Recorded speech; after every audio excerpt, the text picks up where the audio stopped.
Hello guys! So for today's video, tuturuan ko kayo ngayon kung ano ang bagong update kay SSS. So, let's go!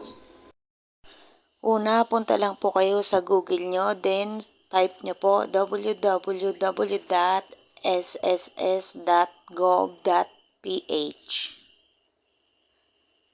Then, after nyo po i-search, ito po ang lalabas.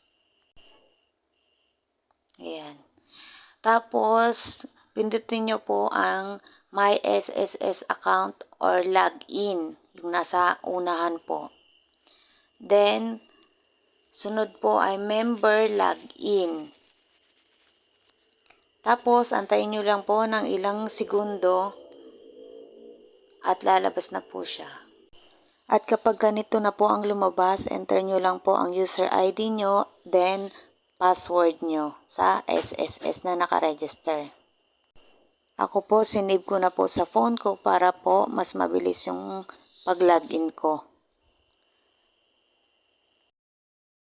Then after nyo po mag-login, ganito na po ang lalabas dyan. By the way, dito guys, make sure na tama po ang cellphone number na nakaregister doon sa SSS nyo dahil doon po ni SSS i-forward sa number nyo ang OTP na kailangan natin sa pag-login. Ayan po. Kapag nag-text na po, ganito naman po ang itsura na iti-text sa'yo ni SSS. Then after po ma-text na SSS sa'yo ang OTP, pwede ka na po makapag-login.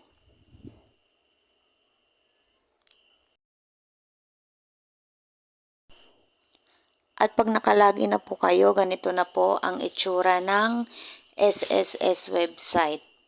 Hindi na po siya kagaya ng dati. At dito po, kailangan nyo po basahin ang mga sumusunod. Then, scroll nyo na lang po sa baba. Tapos, pindutin nyo po, I agree. Tapos, ganito na po ang itsura niya. Una pong bubungad sa inyo kung magkano po ang total amount ng na-contribute nyo simula nang magtrabaho kayo.